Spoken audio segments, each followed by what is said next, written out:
글로벌 비트 시간입니다. 빅테크 기업들의 실적 발표가 코앞으로 다가왔고 여전히 트럼프 대통령의 정책발 리스크가 상존하고 있는 가운데에서도 위험자산 선호 심리는 쉽게 사그라들지 않고 있습니다. 3대 지수가 간밤에는 혼조세로 거래를 마쳤는데요. 그럼에도 불구하고 소비자 심리지수가 역대 최저치를 향해서 나아가고 있다는 소비자들의 불안감은 여전히 지표로 나타나고 있고 무엇보다 오늘 일본의 40년물 국채 경매가 환시장을 흔들 수 있다는 점은 유념하셔야겠습니다. 그렇죠.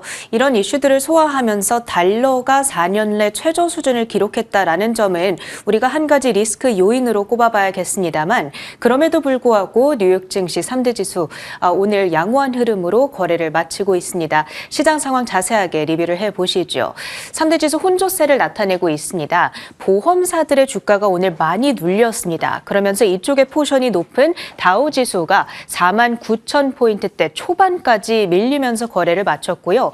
그 반면에 시장의 여타 섹터들, 특히나 기술주들은 강세를 나타냈기 때문에 나스닥 지수가 0.9%의 플러스를 기록할 수 있었습니다. 기술주도 가운데에서는 이제 이번 주 실적 발표를 앞두고 있는 마이크로소프트, 내일 이 시간이면 실적을 정리해드릴 수가 있을 텐데요. 기대감이 반영이 되면서 오늘 2%대의 장중 플러스권을 나타냈습니다. 글로번트 인베스트먼트의 수석 포트폴리오 매니저는 이 자본 지출과 AI 수익화 관련해서 경영진이 어떤 코멘트를 내놓는가가 이번 실적 발표의 관건이라고 얘기를 하고 있습니다. ROI가 완전히 끌어올려질 때까지는 이 작년 11월부터 촉발이 됐던 AI 수익화와 관련한 논쟁들이 해소되지는 않기 때문에 앞뒤로 흔들림은 있겠지만 다만 장기적으로 전반적인 AI 진영의 강세는 이어질 거라는 시각을 참고해 보시면 좋겠습니다. 알리안츠에서도 올해 시장 상승 동력은 멀티플보다는 실적이라는 데 포커스를 하고 있고요. 실적들이 매우 탄탄할 것으로 기대가 되고 있기 때문에 이것이 주가에 반영될 거라는 진단을 간밤에 내놨습니다. 오늘 발표됐던 지표로는 컨퍼런스 보도에서 발표하는 1월 소비자 신뢰지수가 있습니다. 예상치를 크게 밑돌았습니다. 84.5 수준을 가리켰고요. 이게 2014년 이래 약 12년 만에 최저 수준이라는 점에도 주목을 해봐야겠습니다. 지금 전체적으로 주식시장, 자산시장에 대해서는 소비자들이 긍정적으로 느끼고 있는데 문제는 전반적인 경제 상황에 대한 인식은 계속적으로 악화가 되고 있다라는 상황입니다. 다만 이것은 심리지수, 그러니까 센티먼트를 보여주는 것이기 때문에 이러한 심리가 실제로 하드 데이터, 이 경제 수치로 전이가 되는가 이 부분을 우리가 추후에 관심 있게 지켜봐야 되겠습니다. 오늘 귀금속의 랠리는 잠시 제동이 걸리고 있죠. 은값이 전날 역사적인 하루를 보냈던 이후에 오늘 6%가량 뒷걸음질을 치고 있습니다. 반면에 금 가격의 상승세는 오늘도 이어지고 있거든요. 장중 한때에는 5,150달러 선까지 터치를 하면서 다시 한번 새 신고가를 경신하는 움직임이었습니다. 종목들의 표정 살펴보도록 하겠습니다. 기술주들의 분위기 양호했던 가운데에서 특히 오늘 엔비디아라든지 마이크로소프트 그리고 그 밖의 반도체주들 역시도 견조한 흐름을 보여줬거든요. 엔비디아는 1.2%, 브로드컴이 2%대 플러스고요. 특히 마이크론의 5%대 급등이 두드러지고 있습니다. 한 가지 뉴스가 있었죠. 싱가포르의 낸드 제조 공장을 가지고 있는데 여기에 첨단 웨이퍼 팹 건설을 시작했다는 소식입니다. 이번 프로젝트의 총 투자 규모는 앞으로 10년간에 걸쳐서 약 240억 달러에 달하고요. 웨이퍼의 생산은 2028년도 하반기부터 시작된다라는 소식입니다. 이를 소화하면서 마이크론의 주가는 사상 최고가를 장중에 경신하는 움직임이었습니다. 그 밖에는 아마존이 2.6%의 급등세를 시연했습니다. 이 오프라인 신선식품 매장이죠. 아마존 Fresh and Go라는 매장이 미국에 있는데 이를 단계적으로 철수하겠다라는 소식이 전해졌거든요. 그로서리 사업의 전략을 바꾸겠다라는 신호로도 해석을 해볼 수가 있을 테고 아마존 입장에서는 온라인이라든지 물류 등에 더 집중할 수 있다라는 의미이기 때문에 주가가 이렇게 강세를 연출했습니다. 다만 이런 이런 동종업계의 피어 종목들이라고 볼 수 있는 크로거라든지 알버슨 등의 종목들은 상대적으로 마진 압박에 직면할 수 있다는 우려감 속에서 동반 하락세를 그려갔습니다. 오늘 보험사들의 주가가요 정말 크게 빠졌습니다. 미국의 메디케어와 메디케이드가 내년도 보험 플랜에 대한 지급액을 0.09%만 인상하는 방안을 발표를 했습니다. 월가에서는 4에서 6% 인상이 예상이 됐었기 때문에 이에 한참 못 미치는 수치이거든요. 쉽게 말해서 메디케어 지급액이라고 하는 것은 노인 한 명당 국가에서 부담을 해주는, 그러니까 보험사들에게 지급을 해주는 돈을 얘기하는 겁니다. 그만큼 국가에서 지급해주는 돈이 적게 늘어난다라는 것은 보험사들이 써야 되는 돈이 많다라는 의미로도 해석을 해볼 수가 있을 텐데 0.09% 인상이라는 것은 사실상 거의 안 늘어나는 거랑 마찬가지인 거잖아요. 보험사들의 수익성에 대한 우려를 자극하면서 유나이티드 헬스라든지 휴마나, CVS 등의 보험주들이 많게는 20% 가까운 낙폭을 기록하기도 했습니다. 그 밖에 급등주로서는 GM을 포착해 볼 수가 있겠습니다. 이날 실적을 발표했는데요. 2026년도 가이던스가 예상치를 웃돌았습니다. 거기다가 배당 확대 그리고 자사주 매입 계획까지 발표를 했고요. 주가는 장중에 8%대의 급등세를 연출했습니다. 오늘 실적 발표가 전해진 이후에 골드만삭스와 시티, UBS 등의 IB들은 매수 등급을 재확인하면서 지금 실적에 대한 월가의 평가도 매우 긍정적이라는 점까지 참고해 보시면 좋겠습니다. 이렇게 오늘 종목들의 표정을 간단히 살펴봤는데요. 최근 M7에 투자하고 계신 분들께서는 좀 상대적으로 재미가 없다 이렇게 느끼셨을 것 같습니다. 그래서 관련해서 월가에서는 어떤 코멘트가 들려오고 있는지도 정리를 해보도록 하겠습니다. 엘리트 8이라고 부르죠. 매그니피센트 7에다가 브로드컴까지 추가를 했을 때 엘리트 8이라고 부르게 되는데 그 종목들의 연초 대비 등락률을 정리해봤습니다. 알파벳은 6%대 상승하고 있고 또 아마존도 양호한 흐름을 보여주고 있습니다만 그 밖에 애플과 브로드컴, 마이크로소프트, 엔비디아, 테슬라까지 상대적으로 3%에서 많게는 6%대까지 올해 조정을 받아가고 있다 보니까 좀 부진한 흐름을 느낄 수가 있습니다. 그런데 멜리우스 측에서는 이렇게 재미없는 빅테크주들 지금이 기회다라는 시각으로 오피니언을 내고 있거든요. 다음 장에 조금 더 자세한 의견을 가지고 왔습니다. 올해 들어서 이렇게 이들의 주가 흐름이 부진했던 이유로는 총 4가지를 꼽고 있습니다. 지정학 불안과 높은 밸류에이션, 그리고 AI 순환 투자에 대한 우려, 마지막으로 대형주에서 중소형주들로의 로테이션까지. 그런데 엘리트 8의 펀더멘털은 여전히 매우 강하기 때문에 이러한 로테이션이 오랫동안 지속되지는 않을 거라고 강조를 하고 있고요. 특히나 온프레미스 서버 스토리지 비용이 올해 최대 50%까지 일부 급등하는 케이스들도 있기 때문에 많은 기업들이 AI 및 기존 워크로드를 클라우드로 이전할 거라는 데에 포커스를 하고 있습니다. 따라서 클라우드 기반의 서비스를 보유하고 있는 회사들이죠. 예를 들어 엔비디아와 브로드컴, 마이크로소프트에게 긍정적인 환경이 제공된다라는 오피니언으로 정리를 해볼 수가 있겠습니다. 지금 시장에 우리가 찜찜한 리스크 팩터들이 참 많습니다. 셧다운, 관세, FOMC, 차기 연준 의장이 누가 될 것인가, 이러한 것들을 모두 물리치고 과연 M7 기업들의 실적 발표를 계기로 해서 이들이 본격적으로 반등을 할 수 있을 것인가 지켜봐야겠습니다. 그 밖에 특징주들도 정리해 보도록 할 텐데요. 먼저 코닝을 가지고 왔습니다. 메타와의 계약 소식에 주가가 움직였는데 최대 60억 달러 규모이고요. AI 데이터 센터에 광섬유 케이블을 공급하는 계약 2030년까지 공급이 예정되어 있습니다. 코닝의 주가 15.6% 점프하면서 110달러 선에 근접한 채 거래를 마치고 있고요.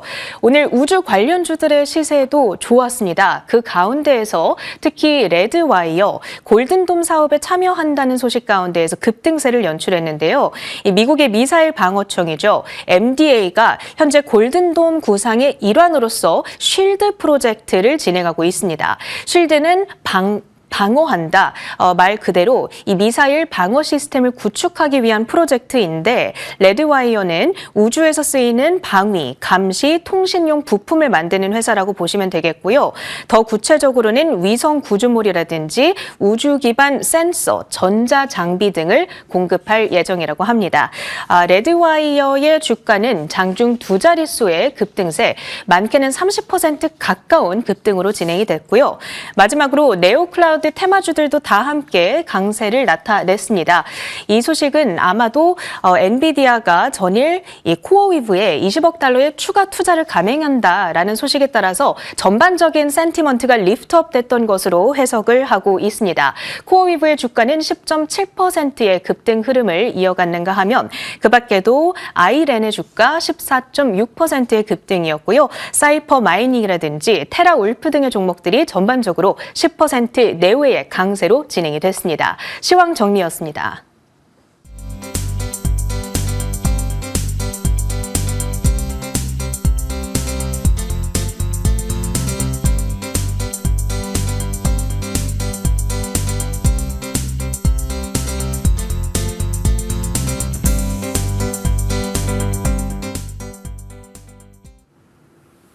글로벌 비트 헤드라인입니다.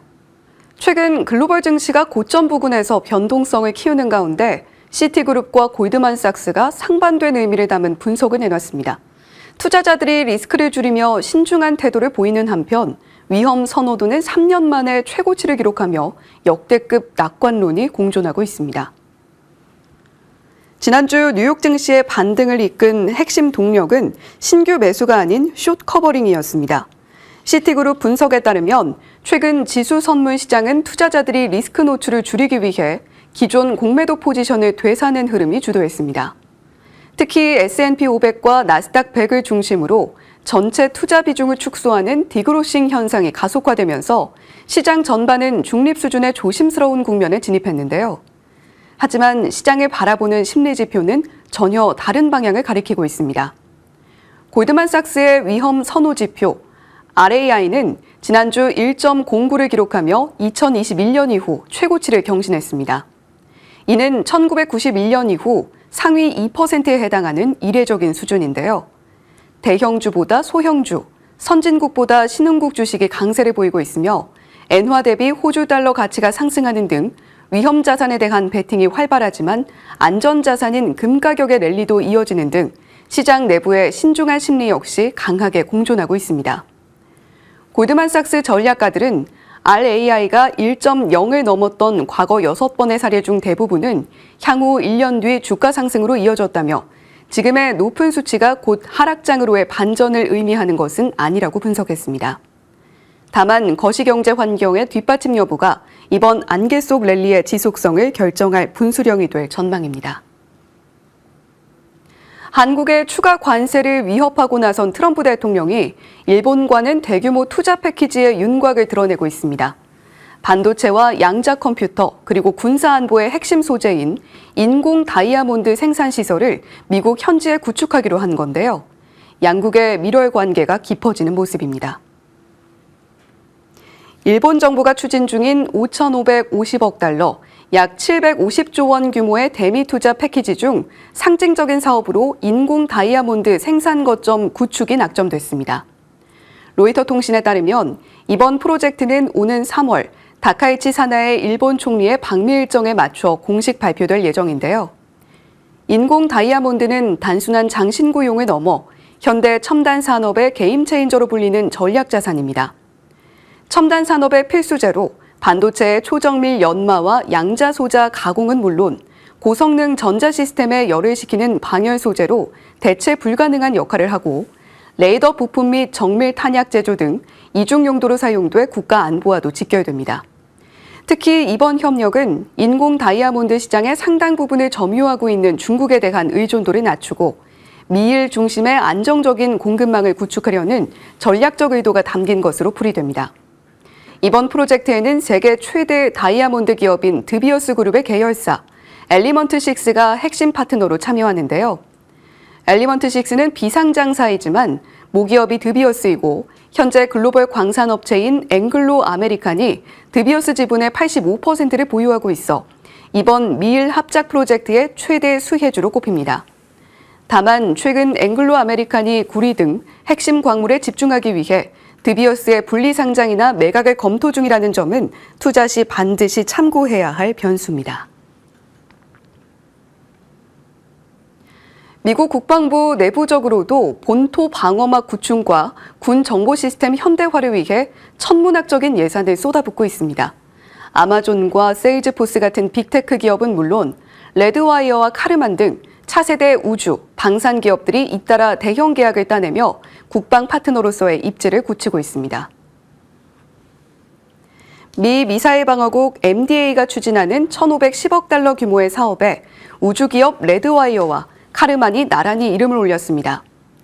탄도미사일은 물론 극초음속 무기까지 방어하는 다층적 체계 구축이 핵심인데요. 레드와이어는 첨단 센서와 기동성 우주 플랫폼 등 소프트웨어와 하드웨어를 아우르는 핵심 기술을 공급합니다. 카르만은 미사일 방어에 필수인 페이로드 보호 및 추진 시스템 등 하드웨어 솔루션을 전담하는데요. 두 기업 모두 10년 만기 IDIQ, 부정기 인도, 부정기 수량 계약을 체결해 전장 상황에 맞춰 혁신 기술을 신속하게 공급하게 됩니다. 국방 시스템의 디지털 전환 작업에도 속도가 붙고 있습니다. 아마존 웹 서비스 AWS는 미 공군의 클라우드 원 프로그램을 지원하는 5억 8,100만 달러 규모의 계약을 단일 벤더로 따냈는데요. 경쟁 없이 아마존이 독점 공급자로 선정됐습니다. 한편 세일즈포스는 미 육군과 56억 달러 규모의 초대형 계약을 체결했는데요. 파편화된 군 데이터를 통합해 920만 명에 달하는 장병과 퇴역 군인의 생애 주기를 관리하는 플랫폼을 구축합니다. 특히 과거 프로젝트에서 예산을 절감하고 공기를 앞당긴 성과가 이번 대규모 수주의 밑거름이 됐습니다. AI 혁명이 단순한 소프트웨어 경쟁을 넘어 하드웨어와 인프라의 거대한 재편을 불러오고 있습니다. 마이크로소프트는 로봇 기업과 파트너십을 맺고 메타는 AI 데이터 센터 구축을 위해 8조 원 규모의 광섬유 확보에 나섰는데요. 한편 구글은 인프라 수요 폭증으로 클라우드 요금 인상을 단행했는데 실적 발표를 앞둔 각 기업들의 행보가 주목됩니다. 미국 로봇 전문 기업 리치텍 로보틱스가 마이크로소프트와 손잡고 자사 로봇 아담의 애저 AI 기능을 통합합니다. 이에 따라 리치텍 로보틱스의 로봇은 날씨와 시간, 매장 내 프로모션 정보를 스스로 이해하고 고객과 상호작용할 수 있게 되는데요. 특히 하드웨어 교체 없이 소프트웨어 업그레이드만으로 물류와 제조 현장에 즉시 투입될 수 있다는 점이 시장의 기대를 모으고 있습니다. 메타는 AI 인프라 구축을 위해 코닝과 2030년까지 최대 60억 달러 규모의 광섬유 공급 계약을 체결했는데요. 핵심은 코닝의 신기술, 콘투어 케이블로 기존 관로에 2배 더 많은 광섬유를 집어넣으면서도 구리선보다 전력 소모를 최대 20배나 줄일 수 있어 전력난에 허덕이는 AI 데이터 센터의 구원투수로 떠올랐습니다. 오늘 일본 시장에서는 향후 엔화 가치와 국채 시장의 향방을 가를 40년물 국채 경매가 실시됩니다. 다카이치 총리의 선심성 공약으로 재정 불안 우려가 커진 가운데 한편에선 미국 정치 리스크로 인해 달러와 추가 하락에 거액을 거는 투자자들이 역대급으로 늘고 있어 주의가 필요합니다. 일본 재무성이 실시하는 40년물 국채 입찰이 오늘 이루어집니다. 최근 다카이치 사나에 총리의 식료품 소비세 2년간 면제 공약은 시장에 큰 충격을 줬는데요. 대규모 세수 감소를 적자 국채 발행으로 메울 것이라는 우려에 지난주 40년물 금리는 사상 처음으로 4% 선을 돌파하기도 했습니다. 만일 오늘 경매 결과가 부진해 국채 가격이 폭락할 경우 이는 곧바로 엔화 가치 하락과 금리 급등으로 이어질 수 있어 시장이 예민하게 반응할 수 있는데요. 외환 시장의 또 다른 축인 달러화도 심상치 않은 움직임을 보이고 있기 때문입니다. 미국의 정치적 불확실성이 고조되면서 달러와 추가 하락에 베팅하는 옵션 프리미엄이 2011년 집계 이후 최고치를 경신했습니다. 투자자들이 장기적으로 달러 가치가 더 떨어질 것이라는 비관론에 기록적인 비용을 지불하고 있는 겁니다. 미국의 막대한 재정 적자와 무역 마찰, 그리고 엔화 급락을 막기 위한 미일 당국의 공조 가능성까지 더해 달러를 강하게 압박하고 있습니다. 네, 빅테크 기업들의 실적 발표도 코앞으로 다가왔습니다만 오늘 일본의 40년물 국채 경매도 함께 주시를 하셔야 되겠습니다. 여러 가지 산적하고 있는 시장의 변동성 저희와 계속해서 함께 헤쳐나가시길 바랍니다. 글로벌 비트 헤드라인 전해드렸습니다.